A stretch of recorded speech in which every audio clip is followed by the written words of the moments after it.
भक्ति जो सीढ़ी मुक्ति की, चढ़े भक्त हर्षाए, और न कोई चढ़ सके, निज मन समझो आए।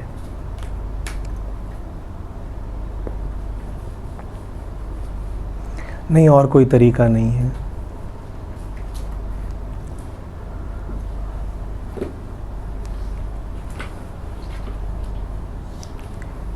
ज्ञान को भी अंततः प्रेम ही बनना होगा, क्योंकि यदि ज्ञान ही रह गया तो तुम ज्ञाता बने रह जाओगे।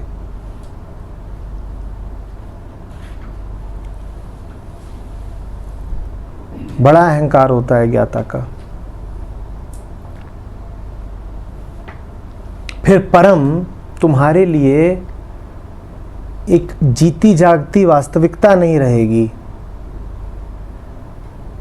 वो एक जानी हुई वस्तु बन जाएगा,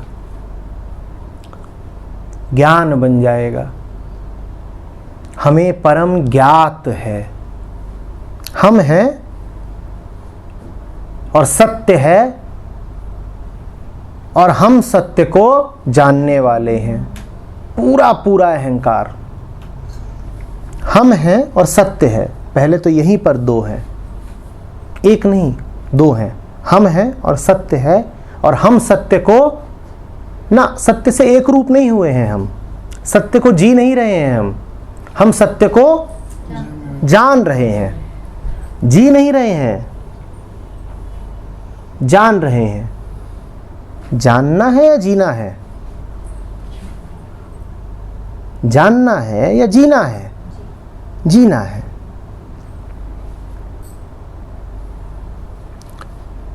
भक्ति जो सीढ़ी मुक्ति की, चढ़े भक्त हर्षाए। जीने का तो एक ही तरीका है, एक हो जाना, क्योंकि जीवन एक है, जीवन की धारा एक है।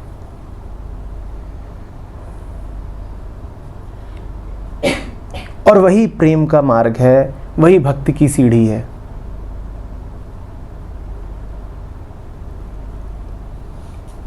आप जो कुछ करो अंततः तो एक ही होना पड़ेगा। वही योग है, वही मुक्ति है। भक्त पहले ही कदम से एक होने की इच्छा रख के चलता है। ज्ञानी की प्रार्थना होती है मैं जान लूं, भक्त की प्रार्थना होती है तुमसे मिल जाऊं, किसी तरह मिलन हो जाए।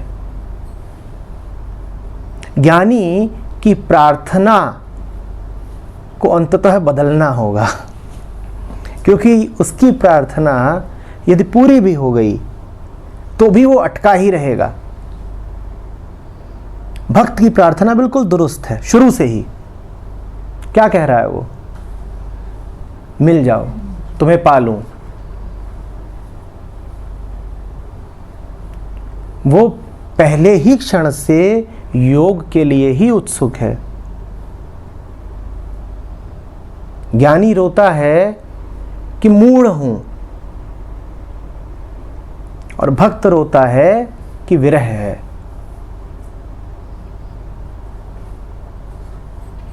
ज्ञानी के रोने में भी सूक्ष्म अहंकार है।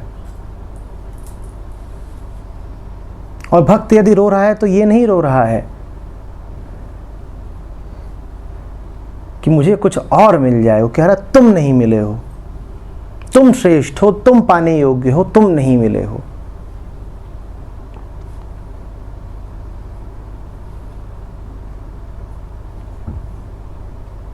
भक्त के कदम लगातार ठीक ही ठीक चल रहे हैं, वो बिल्कुल ठीक सीढ़ी पर है। भक्ति जो सीढ़ी मुक्ति की, चढ़े भक्त हर्षाए। बिल्कुल सीधा रास्ता है भक्ति का।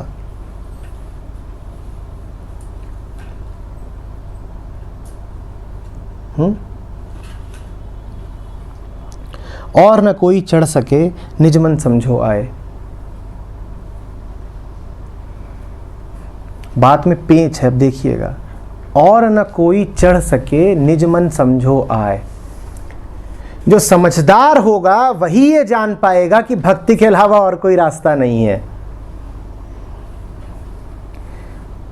कबीर कह रहे हैं मात्र ज्ञानी ही समझ सकता है कि भक्ति के अलावा कोई रास्ता नहीं है, मूढ़ नहीं समझेगा। और न कोई चढ़ सके निज मन समझो आए। जिसने मन को समझा, जो मन की प्रक्रियाओं से, मन के दांव पेचों से, मन के चाल चलन से पूरी तरह से अवगत है, वही ये जान पाएगा कि भक्ति ही एकमात्र साधन है।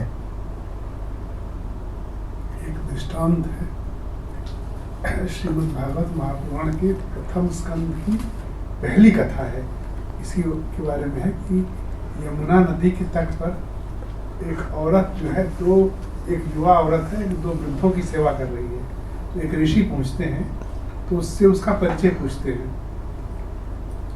संस्कृत थोड़ा परिचय देती है, उसमें है कि द्राविड़ों और उत्पन्नम, मैं द्रविड़ देश में पैदा हुई थी, कर्नाटक में मेरा विकास हुआ, महाराष्ट्र में मैं नवयौवन अवस्था को प्राप्त हुई, लेकिन गुजरात में जाते जाते मैं बूढ़ी हो गई थी। लेकिन जब से मैं वृंदावन आई हूँ, यहाँ यमुना की तट पर थी यहीं पे, तो मैं पुनः मुझे यौवन प्राप्त हो गया है। तो उसने कहा कि तुम अपना तो बता रही हो, इन बच्चों के बारे में नहीं बता रही। था कि ये दोनों लड़के हैं, एक ज्ञान है और दूसरा वैराग्य है। इनको मैं कोशिश कर रहा हूँ कि उनको भी यौवन प्राप्त हो जाए, लेकिन ये इनको नहीं प्राप्त हो रहा है, कहानी यही खत्म हो जाती है। तो यह है कि भक्ति का तो मतलब उसमें जो वर्णन दिया गया है, उस दृष्टांत के माध्यम से बताया गया है कि भक्ति के ही ज्ञान और वैराग्य दोनों इसी भक्त के ही पुत्र हैं। और भक्ति का तो रिजुनिवेशन होता है, ज्ञान वैराग्य का होगा कि नहीं होगा इसके बारे में कुछ स्पष्ट नहीं है कहानी।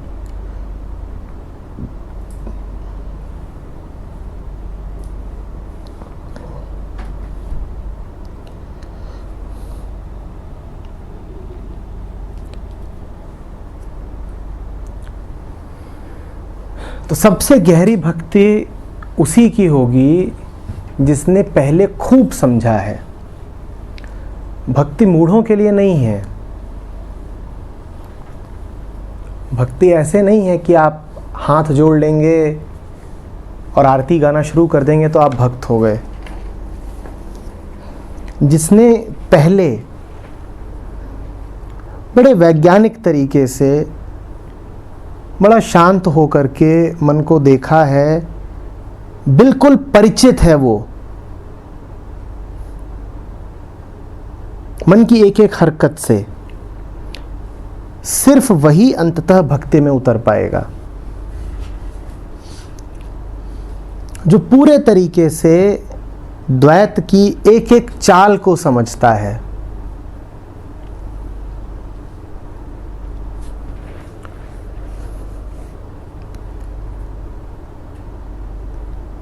सिर्फ वही अंततः ये कह पाएगा कि अहंकार भक्ति के अलावा और किसी माध्यम से नहीं हटता, अन्यथा संभव नहीं है।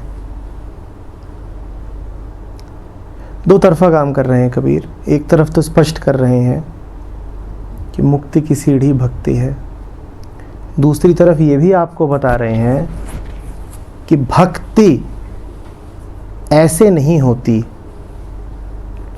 कि आपने कुछ रस्मों का पालन कर लिया, कि आप नाम के भक्त कहला गए। भक्ति के लिए गहरी दृष्टि होनी बड़ी जरूरी है।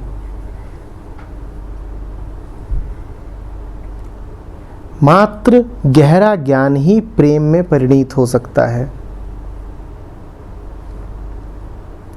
जिसको हम कहते हैं ज्ञान मार्ग और भक्ति मार्ग। ये दोनों अलग अलग मार्ग वास्तव में हैं ही नहीं।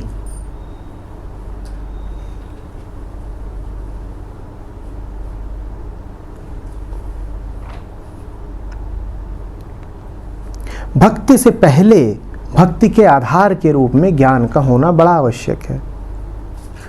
ज्ञान ही भक्ति बनेगा, ज्ञान यदि भक्ति नहीं बन रहा तो अहंकार है, और वो भक्ति जिसमें ज्ञान नहीं है वो अंधी है, वो सिर्फ विश्वास है, धारणा है।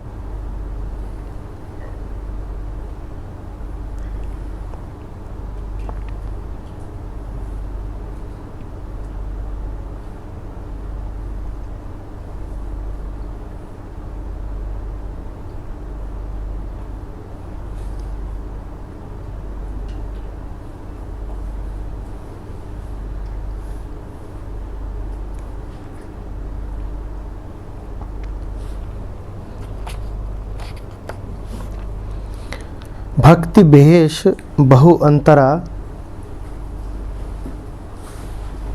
भक्ति भेष बहु अंतरा,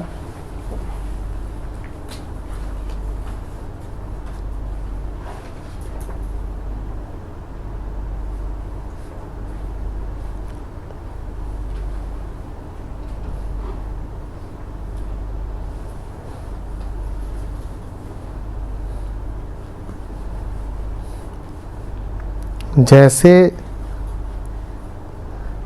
धरती आकाश,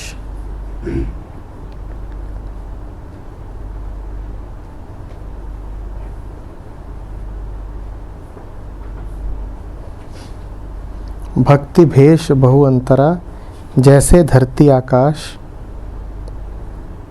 भक्त लीन गुरुचरण में, शेष जगत की आश।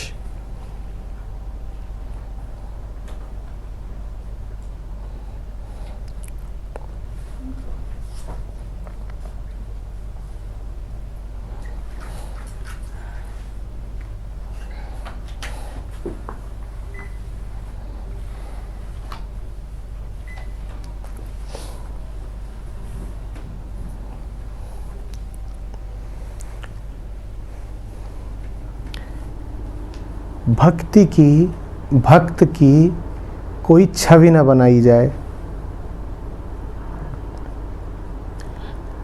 हजार प्रकार के उसके भेष हो सकते हैं,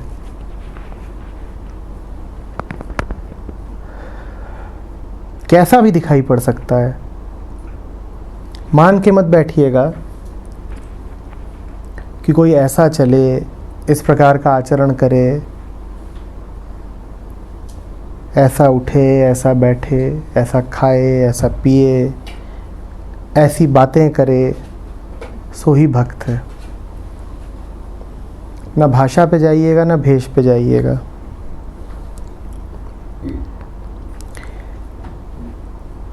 एक बात बस पक्की है, रूप कोई भी हो भक्त का, आचरण कैसा भी हो, समर्पण होगा उसमें पूरा पूरा। बस इतनी सी पहचान है भक्त की, और कुछ भी नहीं। बाकी तो पूरा जगत खुला हुआ है उसके लिए, धरती से लेकर आकाश तक जो कुछ भी है, भक्त कैसा भी हो सकता है, कहीं भी मिल सकता है, कैसा भी दिख सकता है, कुछ भी करता हुआ पाया जा सकता है। हाँ, एक बात पर वो अचल रहेगा, वो नहीं हिलती। क्या? भक्त लीन गुरुचरण में समर्पण का भाव बहुत गहरा रहेगा, और वो चाहे जो कर रहा हो, पर समर्पित सदा रहेगा।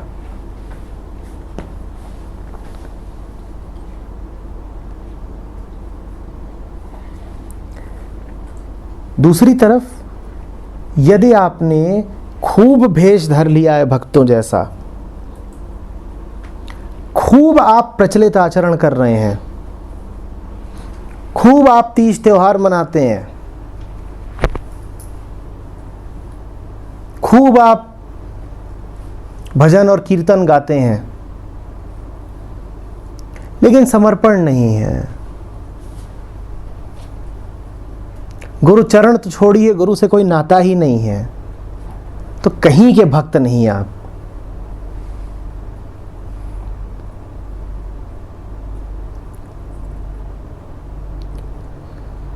समर्पण है भक्ति की पहचान।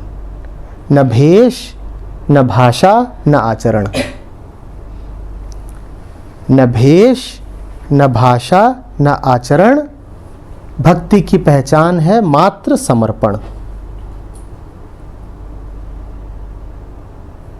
याद रहेगा ये, न भेष, न भाषा, न आचरण। भक्ति की पहचान है मात्र समर्पण।